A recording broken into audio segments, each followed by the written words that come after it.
everybody, it's Katie with Embody Daily, and today I'm going to talk about chasing the alcohol buzz on the Sinclair Method. Now, if you're someone who struggled with alcohol use disorder, you probably know what I mean by the phrase of chasing the buzz. That's essentially what's gotten us into our problems with alcohol to begin with, because we often when we start our first drink, we aren't going to stop at our first drink and we're just going to keep going for the next. Myself, I always drank till blackout or until I was super intoxicated, most of the time, just because there was an endless buzz I was trying to chase after the whole entire time I was drinking. And so with the Sinclair Method and how this approach works to help somebody stop chasing that buzz and stop over drinking and stop abusing alcohol is it blocks the pleasure effects of alcohol. So when you take the medication in combination with drinking, you are not going to be experiencing the same buzz that you got prior to naltrexone. Now, you can still get drunk and intoxicated for sure, but it's just not that same. I've heard people say it's not the same Christmas lights. It's not the same just intensity and high feeling. And so I want to talk about chasing the buzz today because I think for a lot of people, especially when we're getting started on the Sinclair Method, that is something that we do because we've come out of abusing alcohol for however long we have, and we get going on the method and we're still very much looking to that buzz. We're looking to the first drink, the next drink, the next drink, the next drink.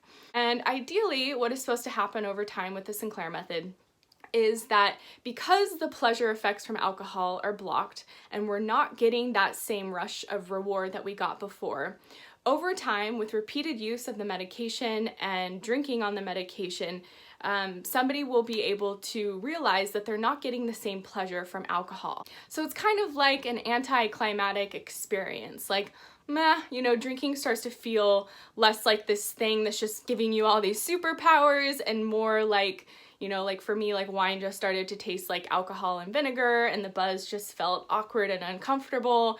And so over time, I was just drinking less and less because, again, that experience wasn't the same. That buzz that I had before the Sinclair Method was essentially nowhere to be found when I was on the medication Naltrexone. And for me, I was so happy about that because I wanted to just be free from alcohol dependence. I didn't want it in my life anymore at all. I wanted to be back in control and feel empowered and stop making all of the ridiculous mistakes and putting myself in unsafe situations like I would when I was dependent on alcohol. But all this to say, I think what happens to some people on this method is that they are still stuck in that habit of wanting to chase that buzz. And again, it's that buzz that is never going to come for us. It's never going to come when you're on the naltrexone medication. And so I think when somebody is stuck in this need to chase the buzz, they're looking for the high, what happens is that they can drink through the medication naltrexone. They can, maybe not have as intensive a craving or feel like, maybe I could stop drinking now, but they continue to drink anyway. Or they take the medication and they take shots of alcohol just to get really drunk really fast, which again, is just not conducive to the success on the Sinclair Method. Hard alcohol is definitely not advised on this method. But this is just to illustrate that there are a number of ways where people can really start working against the medication and kind of forcing themselves to continue drinking or do things to maybe trick what the pill is supposed to do and try to get that buzz from the alcohol instead of working with the medication and how it's supposed to work to help undo the alcohol dependence. An example I can think of, like if someone goes in for the weight loss surgery, the gastric bypass surgery, and they get their stomach tied with a band, and so they have a much smaller stomach. And so when somebody does this, they can't just go back out after surgery and eat everything they were eating before surgery. They've got to totally change their lifestyle and habits. And so that's what it's like with the Sinclair Method in a way. Like maybe that's not the best example, but that's something that came to mind for me because with the gastric bypass surgery, they're getting this band tied around their stomach so that it's easier for them to lose weight, so that they're not needing to eat so much as they were before. It's really this support tool to help somebody to get to a healthier, lower weight. And so that's what the naltrexone is as well. It's this tool that can be extremely effective for you if you work alongside it, if you don't fight it. And when somebody is drinking on this method and they're still chasing after that buzz, they're still, trying to be a trickster and get the buzz in one way or another, whether it's, not complying fully with the process, drinking on an empty stomach, taking shots of alcohol, continuing to drink even though you don't have really any compulsion or desire to. There's a number of ways that us clever humans can really try to trick this pill, but what's happening is it's working against you. And when this is the case, I feel like somebody really needs to ask themselves, what is it that I want? What is it that my goal is around alcohol? Like, do I really want to address this issue now? Because perhaps if this is you, or you're struggling with it, or you find that you're not having the success that you want, your drinks aren't reducing like you'd hope they would, consider how you're fighting the medication as opposed to working alongside it. And this is where the mindfulness comes in, or the awareness, just paying attention to what the experience is like for you when you're drinking on the medication, so that you can be more in tune to the signals that your body and your brain and your taste buds and your whole bodily experience is telling you, so that you can be in tune with these signals, so that you can work alongside the medication to really feel like, okay, maybe I should eat with the medication so that I'm not going after the buzz so much. Maybe I should comply and wait the full hour before I start drinking. Just for you to help yourself undo this dependence in the way that the medication is intended to help you to do. If you are taking the medication and drinking through it and not really complying and not really working with the medication, it's kind of like, what's the point? Like, what are you trying to do with this experience? What's your goal?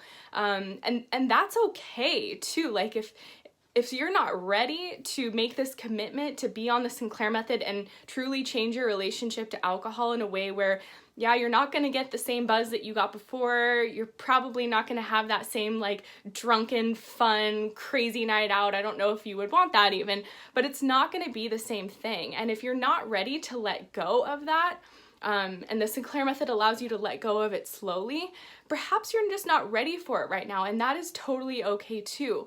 I feel like you need to feel totally on board for this method to work with you, and perhaps, most of you is on board, but there's this unconscious part of you that might be sabotaging you for one reason or another, which is where counseling or therapy or something else can really come in to help you through this process. And I've seen people on this method, for example, who have had traumas in their life, death, divorce, job loss, all of these different ways that we can be traumatized in this human experience, and they're on the Sinclair Method, and it might be working a little bit, but they're not getting the full effects.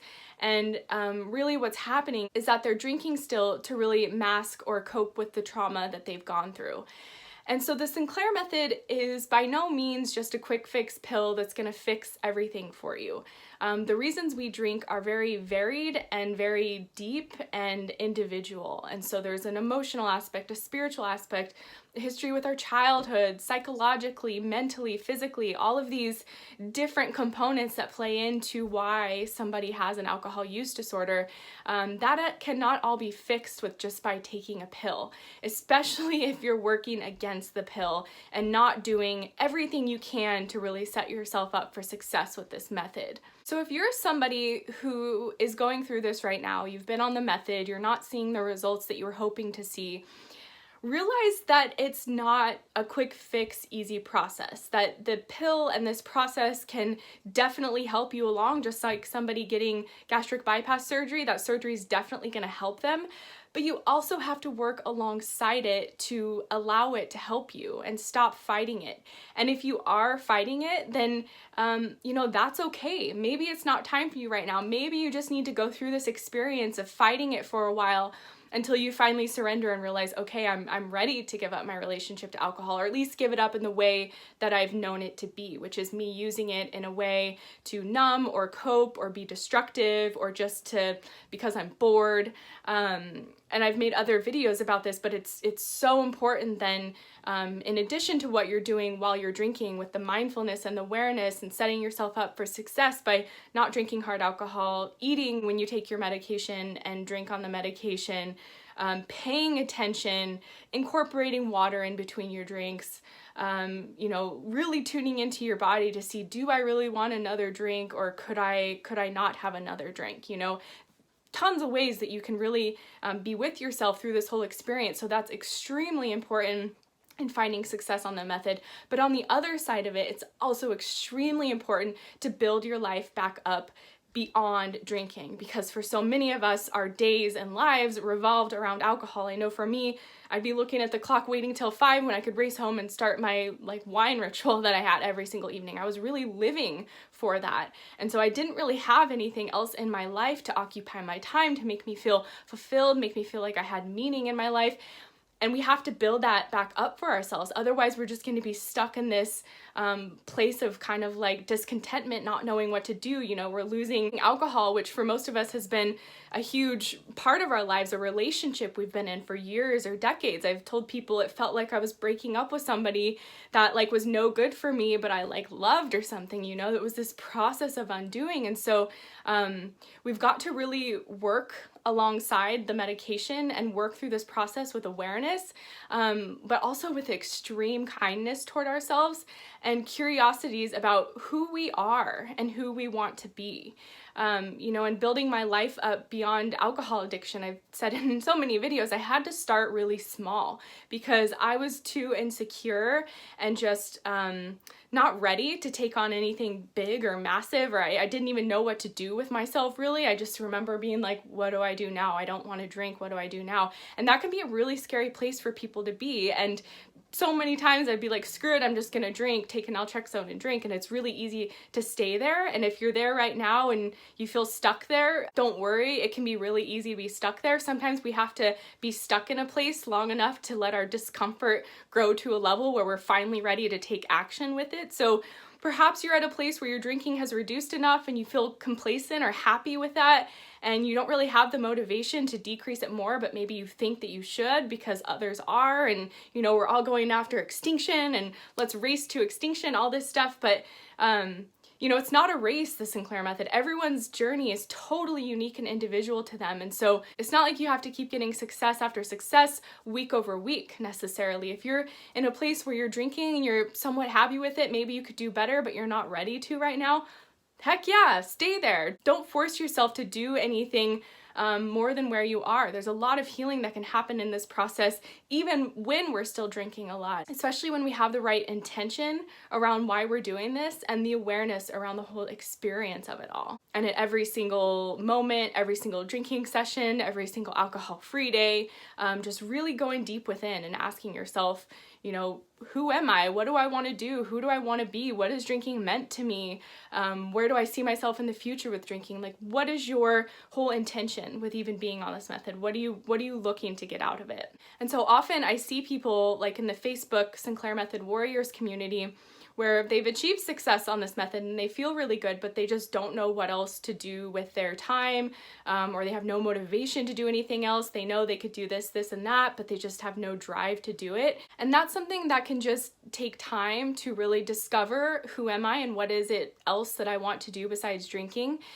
And for me, incorporating in a whole new self-care practice was huge for this for me. Really treating myself and rewarding myself every single day, celebrating myself, maybe to the extreme sometimes, and it's okay, what are you doing over there? But no, really just relishing in my success, congratulating myself, treating myself to massages and food and trips, and like just these different ways where I could really boost up my worth and my self-esteem, because alcohol kept me so low confidence, low self-esteem, just like living in this little box.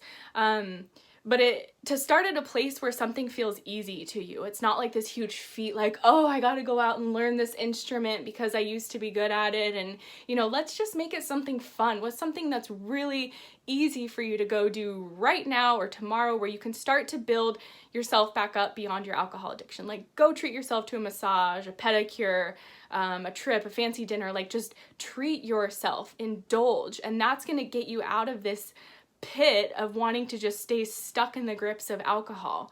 And if you're stuck in the grips of alcohol still and you're habitually drinking and you're okay with being there, be there as long as you need to be until the discomfort gets so strong that you're like, okay, screw this, I gotta make a change. So I feel like this video went in a lot of different ways, but all this to really say is that the medication is so powerful and the process is so powerful, but we need to meet it halfway and work alongside it. And when we fight it and try to be tricky and find ways to get to that buzz that we're chasing, that the medication is blocking, it's just gonna prevent us from making long-term progress that we're really after. And again, it's okay to not be progressing every day or every week. And that's why it's so important to not compare your progress to somebody else's. There's this woman who's part of our weekly TSM meetings. I hope to have her on for an interview. And she said it's taken her 2 years to get to this place, or even longer than 2 years, to get to a place where she's not craving alcohol and drinking from a compulsive place. So that was her journey, and everybody is going to be so different. It's not as simple as just popping a pill and drinking less. There's so much undoing that has to happen as we're letting go of alcohol, because often we've drank for so many reasons, and so many reasons that are deeply painful and seated within us, you know, on a like for me, on a really unconscious level, and things that I'm still letting go of and allowing to come to the surface and really heal, as opposed to, you know, masking out and burying with alcohol. But it's a process where you need to really be gentle with yourself so that you can not only physically, you know, start to let go of alcohol by drinking less and craving it less, but also let go of the reasons why you were drinking alcohol in the first place, or at least begin to heal them so that it's a more holistic approach and you're more of a whole person through this process. It's not, the medication is just an aspect of it, but it's not everything. There's all these other pieces to the pie. So I hope this was helpful. If you're ever stuck in this type of experience and you want some support to get out of it, I offer one-on-one coaching. I also offer weekly group meetings so you can come chat with others. So you can visit embodydaily.com for that information. Otherwise, I'll see you guys soon. Lots of love to you all. Bye.